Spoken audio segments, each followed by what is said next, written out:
No ar, Diário da Manhã. 9h01 nesta terça-feira, 7 de julho de 2026. Eu começo a partir de agora, direto do Complexo de Comunicação da Assembleia Legislativa, o seu Diário da Manhã, Ronald II, ao vivo, trazendo as principais informações sobre os trabalhos no Parlamento Maranhense. Bom dia a você, ouvinte da frequência 96.9 FM, Rádio Assembleia do Maranhão, já em conexão com a Rádio Senado de Brasília.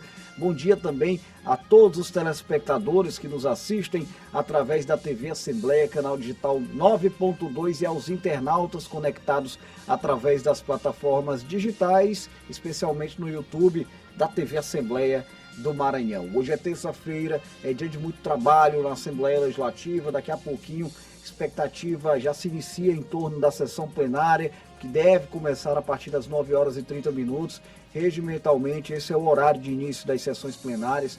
Nós, daqui a pouco, vamos trazer as primeiras informações, já a participação ao vivo do nosso repórter Joelson Braga, que está apurando a notícia para trazer para a gente dentro de alguns instantes aqui na programação do Diário da Manhã. E aí o programa de hoje também traz informações sobre uma agenda lá da Escola do Legislativo. A turma boa da Escola do Legislativo está ministrando um curso sobre reforma tributária. Nós falamos disso na semana passada e aí já está rolando o curso com os servidores da casa e também com o público externo. Tem a turma também de fora da Assembleia participando desse curso. Já a gente confere como é que está por lá.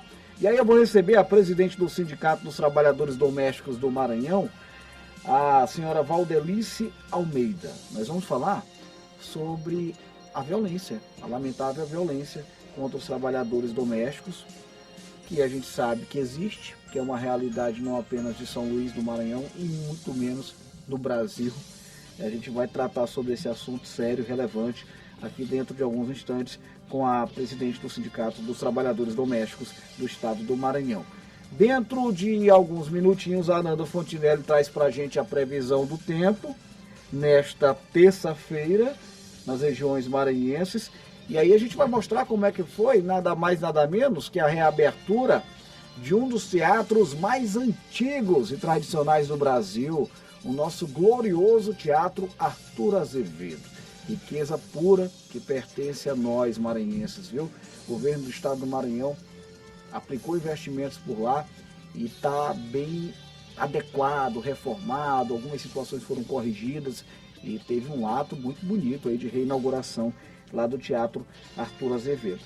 Tudo isso e muito mais você acompanha a partir de agora no Diário da Manhã, que está show de bola, esperando sempre pela sua honrosa audiência. Você inclusive pode participar da nossa programação através do nosso WhatsApp, DDD 98 99961 7478. Olha aqui, ó, mostrar para os telespectadores da TV Assembleia, a canequinha do Diário da Manhã tá por aqui, o meu cafezinho do lado esquerdo, a água do lado direito, que é para equilibrar aqui o tom das coisas. E bora-se embora, que tem muito trabalho, muita coisa para acontecer no Palácio Manuel Beckmann a partir de agora. Vou chamar ao vivo ele, repórter Joelson Braga, rapaz, retornando das férias, tá com a bateria recarregada em 100%, vai trabalhar muito a partir de agora. É com você, Joelson, bom dia. Olá, Ronald, obrigado aí, bom dia a você, bom dia a todos que nos assistem e nos ouvem, né, por meio da 96.9. Ronald, a movimentação ainda é pequena aqui no plenário da casa, só os servidores aqui da Assembleia Legislativa que trabalham aqui no plenário estão nesse instante aqui. Nenhum parlamentar registrou presença, agora são 9h05. A gente lembra que a sessão, pelo regimento interno da casa, ela deve começar, né, ter início a partir das 9h30. Mas até agora nenhum parlamentar registrou presença, mas já tem deputados aqui na casa, passei ainda há pouco pelos corredores aqui que dá acesso ao plenário, já havia movimentação de alguns deputados em seus gabinetes, né, tratando de agendas com seus assessores ou então com seus correligionários, né. Hoje à tarde também, Ronald, é previsto acontecer a reunião da Comissão de Constituição, Justiça e Cidadania lá na Sala das Comissões, no período da tarde, a partir das 14h30. E para quem não acompanhar a sessão ordinária ao vivo, né, a partir das 9h30, a partir da 13h a gente faz um resumo de tudo o que aconteceu na sessão e traz tanto para o ouvinte da 96.9, quanto para quem assiste à televisão Assembleia, canal aberto 9.2. 1 da tarde a gente se encontra no AF1, primeira edição. Volto com você desejando uma excelente manhã de trabalho para todos nós.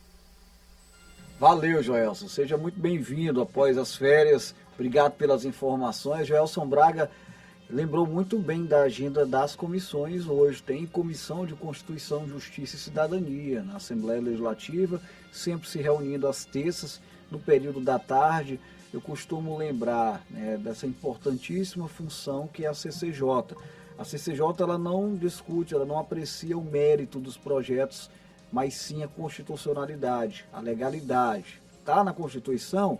Dá para ter o parecer favorável? É assim que trabalha a CCJ. E aí ela serve também como um filtro importante, é meio que um termômetro para a gente entender o que deve acontecer ao longo da semana, também durante a ordem do dia no plenário. Muitas matérias são apreciadas, por exemplo, na terça-feira à tarde, e já seguem, inclusive, para apreciação na quarta-feira pela manhã, durante a sessão plenária. Então a gente fica sempre de olho nessa movimentação da CCJ, que é, de fato, a comissão mais demandada da Assembleia Legislativa do Estado do Maranhão, de todos os parlamentos, claro, né, porque todas as matérias precisam passar pela apreciação da legalidade e da constitucionalidade. A gente fica sempre de olho para poder entender um pouco como é que vai ser o mecanismo, como é que vai ser a demanda da ordem do dia durante as sessões plenárias. A cobertura completa também da CCJ você pode acompanhar hoje ainda, às 6 da tarde, no Assembleia em Foco, segunda edição, ao vivo, no canal 9.2, que é apresentado pela nossa amiga Eli Coelho.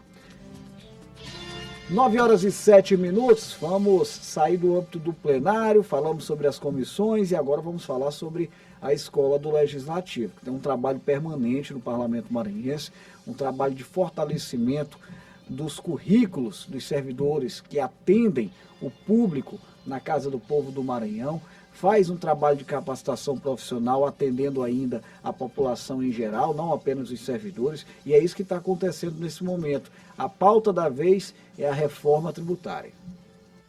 A maior mudança no sistema tributário brasileiro desde a Constituição de 1988 já começou e exige a atualização de quem atua na administração pública, no setor produtivo e na área jurídica. Pensando nessa nova realidade, a Escola do Legislativo está promovendo um curso sobre a reforma tributária, reunindo servidores, profissionais e estudantes interessados em compreender as mudanças que vão impactar a arrecadação e o funcionamento dos tributos no país. Falar de reforma tributária é falar de como funcionam os impostos no nosso país.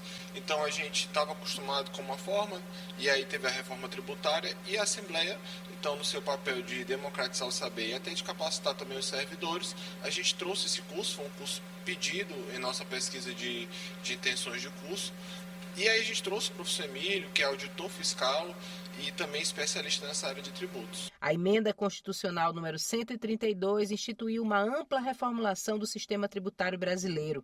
Entre as principais mudanças está a substituição gradual de tributos, como ICMS, ISS, PIS, CONFINS e parte do IPI pelo IBS, pela CBS e pelo imposto seletivo.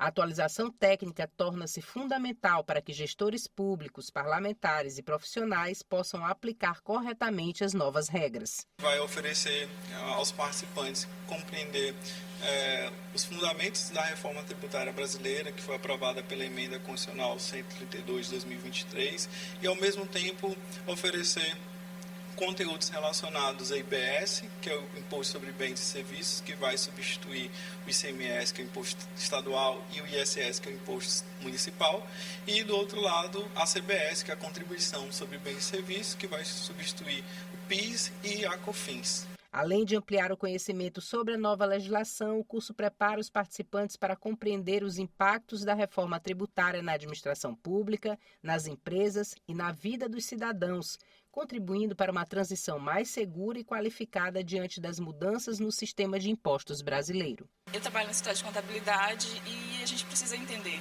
realmente o que essa reforma está trazendo para a gente de novo, tanto para a gente que trabalha na área contábil, quanto para o contribuinte também. Importante, não é? Mais uma pauta necessária, né, colocada à disposição dos servidores da Assembleia Legislativa e do público em geral por meio da Escola do Legislativo. É um trabalho de capacitação permanente, acontece ao longo do ano, né? E a reforma tributária agora foi a pauta, a bola da vez, já escolhida pelos diretores lá da Escola do Legislativo. A gente segue acompanhando toda essa movimentação, inclusive falamos sobre esse assunto aqui ao vivo no Diário da Manhã. Nós vamos abrir agora o nosso quadro de entrevistas, que traz uma pauta fundamental. Vamos falar sobre o combate à violência contra as empregadas domésticas. É a partir de agora no Diário da Manhã. Entrevista.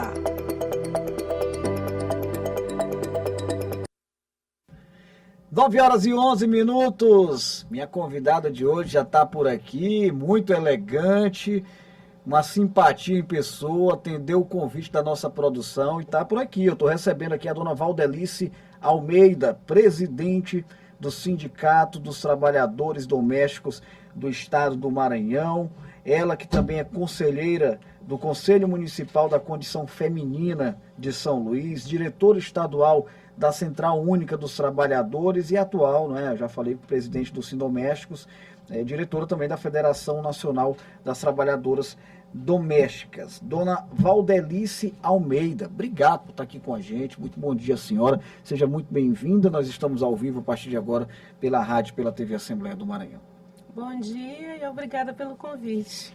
Olha, dona Valdelice, o que traz a senhora aqui, né, são as últimas notícias, né, lamentável, um caso gravíssimo de violação ocorrido na região metropolitana de São Luís, né, envolvendo uma trabalhadora, uma empregada doméstica, que inclusive está grávida, né, que sofreu tortura praticada por uma empresária. Nós tivemos inclusive um parecer já do Ministério Público, que indicia, né, que pede o indiciamento dessas pessoas envolvidas. Há envolvimento também de policiais, a investigação, claro, e esse acaba sendo um gancho, lamentável, mas um gancho para esse nosso bate-papo de hoje, né? Primeiramente, eu gostaria que a senhora falasse sobre esse trabalho desenvolvido no Sindicato dos Trabalhadores Domésticos em defesa dos profissionais da categoria do Estado do Maranhão e especificamente sua análise a respeito desse absurdo que foi noticiado no Brasil inteiro. Sobre o caso da Samara, o sindicato buscou ela, né, se botou à disposição nosso quadro jurídico, né? Sim. Só que ela não chegou aí no sindicato, né, que já estava com o Ministério Público.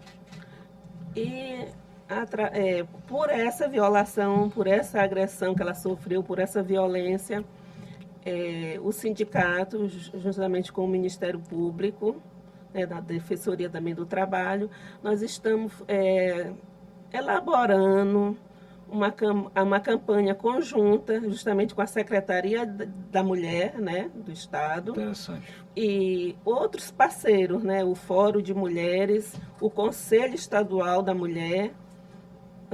Estamos elaborando uma campanha de esclarecimento, de envolvimento da sociedade para esse tipo de violação da trabalhadora doméstica. A senhora entende que essa campanha ela nasce de uma necessidade real, que infelizmente a falta de esclarecimento, a falta de informação, de conhecimento sobre direitos, por exemplo, é um fator que influencia dessa realidade que a gente sabe que existe? A gente não deveria estar, né, no ano já 2026 falando sobre isso. Falando sobre violência, né, de trabalhadoras domésticas. Por todo mundo, né, saber dos direitos que as trabalhadoras domésticas têm. Mas, infelizmente, nós, enquanto trabalhadores também, ainda temos nossos direitos violados. É porque, infelizmente, aí para mim já ultrapassa os limites do absurdo. A gente discute muito o respeito às leis trabalhistas, né, o que já é um ponto difícil. Né? Em pleno 2026, você tem que explicar que uma funcionária, uma trabalhadora tem que receber seu 13º, tem que ter... Se você quer contratar, você tem que ter garantia dos direitos dessa trabalhadora. Agora a gente tem que discutir que o trabalhador não pode apanhar, no ambiente de trabalho, de fato, ultrapassa todos os limites do aceitável e do absurdo. O sindicato, ele recebe demandas com uma certa frequência desse tipo de situação, ou muita coisa, no seu entendimento, acontece e fica no anonimato? Fica no anonimato. Para isso você está vendo agora que está surgindo muito caso de resgate de trabalhadoras domésticas em situação análoga à escravidão, né? Sim. Hoje mesmo, aqui no nosso grupo da Federação Nacional, surgiu um caso de uma trabalhadora resgatada lá em Fortaleza, que estava há 55 anos numa casa. Ela foi para essa casa com 8 anos. E ela estava há 55 anos trabalhando nessa casa sem nenhum direito. O que ela está dizendo na reportagem, que ela recebia, a patroa recebia o auxílio, o Bolsa Família dela. E tem muito aquele negócio da própria vítima, da própria pessoa, não entender que se encontra em uma situação de irregularidade. Que não se encontra nesse trabalho escravizado. Por conta que cresceu ali, chegou com 8 anos. Normaliza, né? Chegou como criança, né, nessa casa, então vai prosseguindo. E aí o que a gente observa em declarações de quem comete esse tipo de crime é que as pessoas falam assim, olha, não, ela é da família, como se fosse da família, nós que criamos. Né? Como se fosse da família. Nós estamos agora, o caso da Sônia, né? Sim, sim. Que nós, também essa é uma luta da federação, junto com, a gente já fez até denúncia nos organismos internacionais, o caso de Sônia. E como é que essas entidades, que o sindicato que a senhora representa, que a federação, pode atuar, né? A senhora já me trouxe uma notícia interessante, que vocês estão desenvolvendo campanhas educativas para fortalecer o nível de esclarecimento e conhecimento dessas profissionais, né? Mas além disso, né, como é que vocês podem acompanhar, qual que é a importância desses trabalhadores também estarem filiados, né, sindicalizados? O que a senhora pode me dizer a respeito disso? A gente sempre está levando informações para essa trabalhadora. É por isso que quando a gente tem a oportunidade de estar nos espaços desse, a gente está falando, né, da importância do sindicato, a gente está sempre fazendo rodas de diálogo, né, com essas trabalhadoras.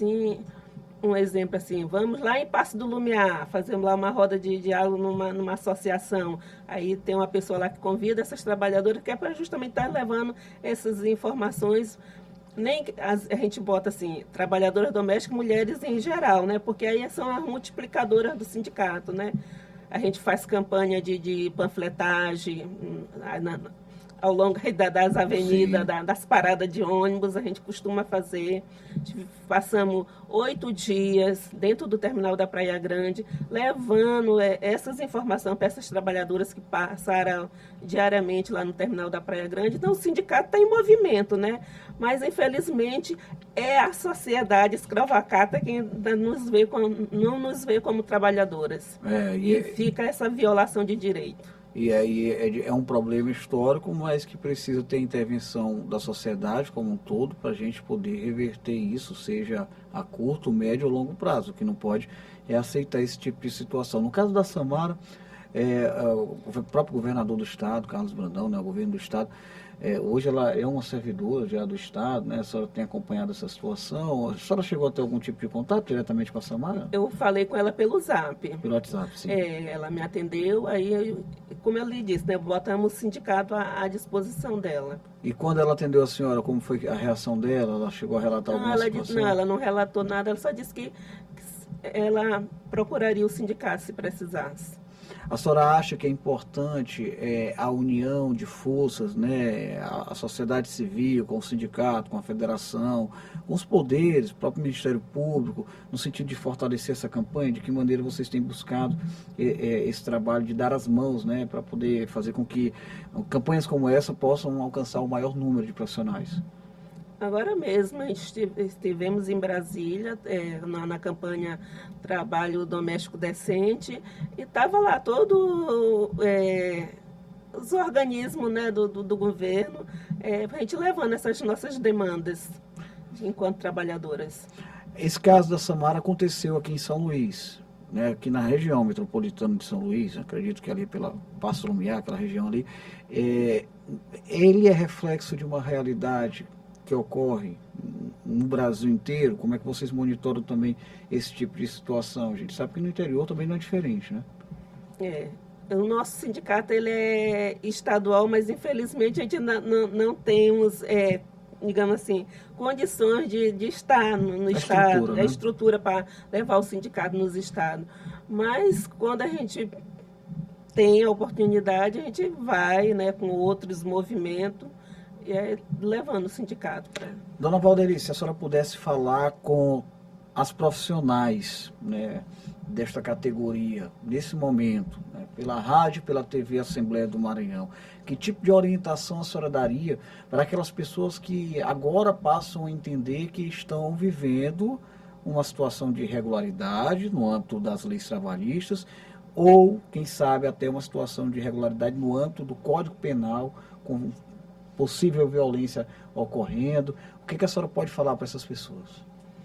Que nós temos o Sindicato das Trabalhadoras Domésticas, que nós temos um corpo jurídico, né, que dá apoio, né, dá assistência jurídica para qualquer tipo de violação, não só trabalhista, mas também outras violações de direito, porque nós somos...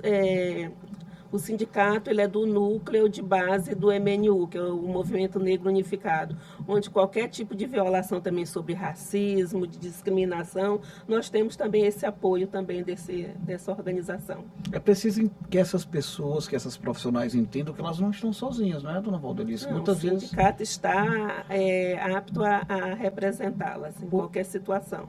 Porque muitas vezes elas estão ali, de repente, trabalhando na informalidade, passando por algum tipo de situação, como a própria Samara passou, e tem um medo de fazer a denúncia, né? Tem muito disso também, né? Fica com medo de algum tipo de represária, fica com medo da questão do poder econômico do próprio patrão, e isso não pode acontecer, né?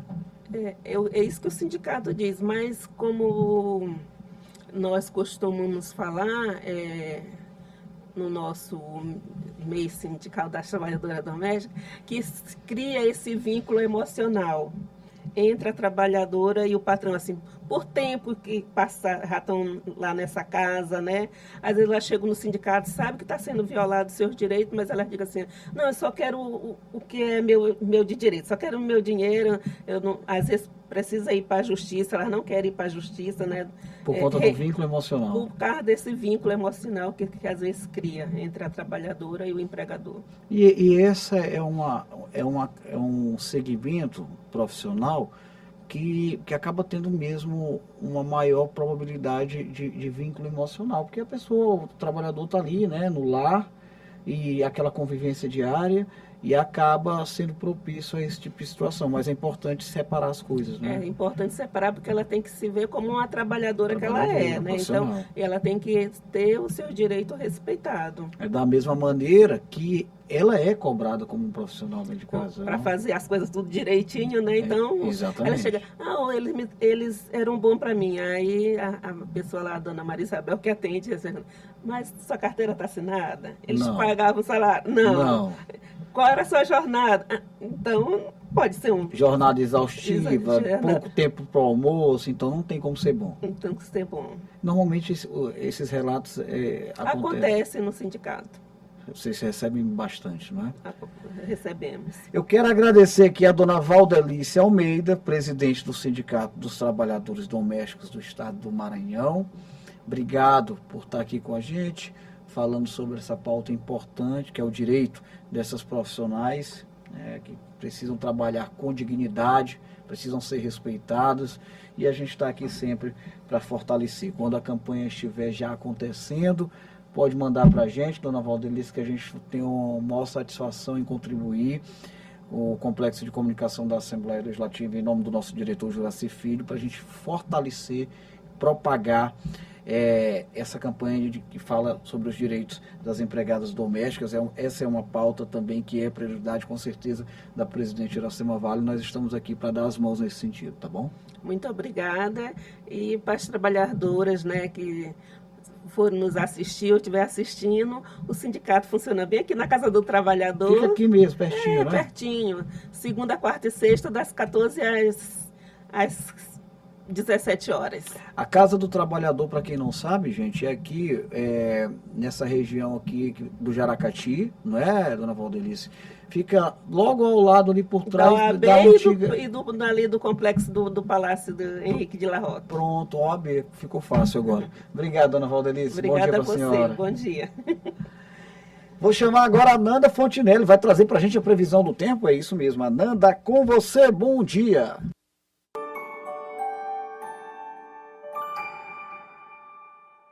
Bom dia para você que está nos acompanhando no Diário da Manhã. Vamos ver como é que fica o tempo nessa terça-feira aqui na capital e no interior do estado.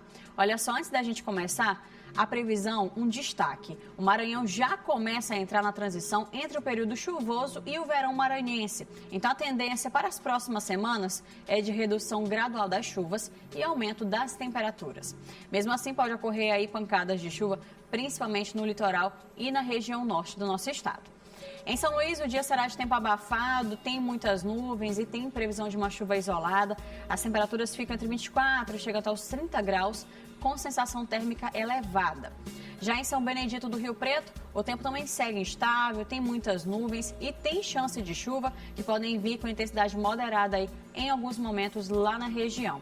Os termômetros ficam entre 23 e chegam até os 31 graus. Mesmo com a chegada aí do período de transição para o tempo mais seco, a recomendação é manter a atenção, já que as chuvas ainda podem ocorrer de forma localizada, em alguns casos, com forte intensidade. Então, ao longo dos dias aí, a gente segue acompanhando as mudanças no tempo. Eu volto daqui a pouquinho na Assembleia em Foco, primeira edição, e eu espero por você.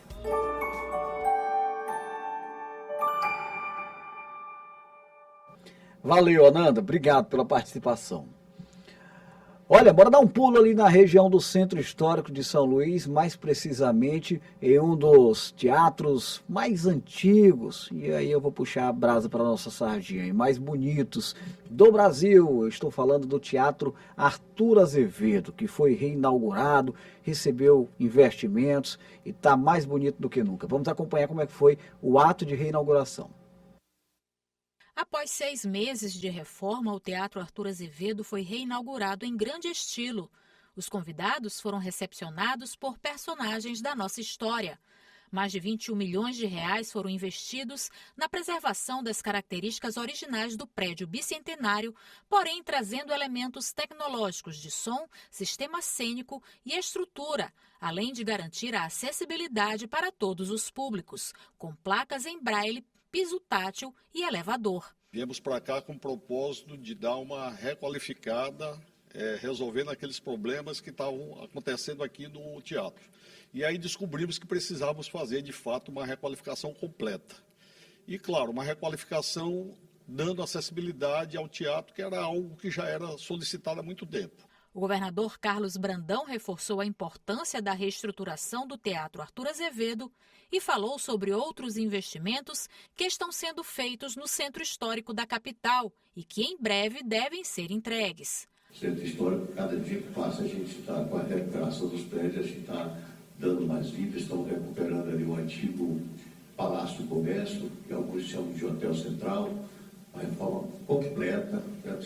Aqui foi investido cerca de mais de 21 milhões de reais. O Palácio do Comércio, a gente está investindo lá cerca de 30 milhões de reais. E também estamos reformando também a fachada da Igreja da Sé.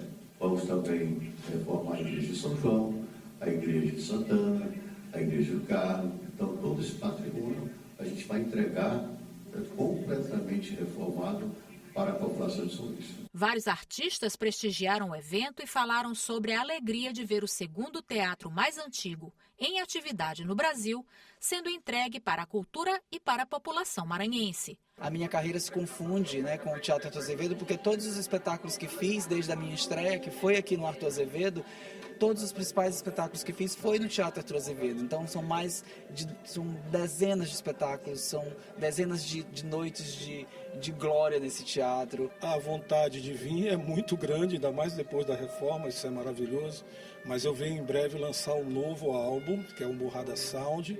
Estou só esperando a agenda para a gente estar na nossa casa e cantando para esse público que merece. Aqui nesse teatro eu fiz o meu primeiro show. Aqui eu me incursionei como público aos 12 anos de idade, ainda da década de 70. Eu era criança ainda, né?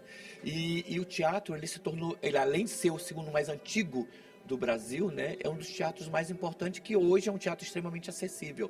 A cerimônia de reinauguração foi marcada pela tradicional subida do lustre, agora com o som da música maranhense.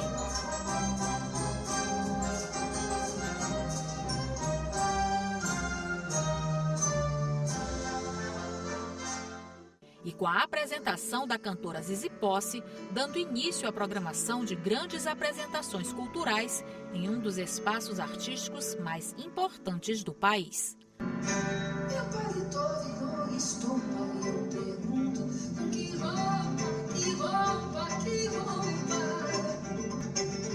com que roupa eu vou ao samba que você me convidou.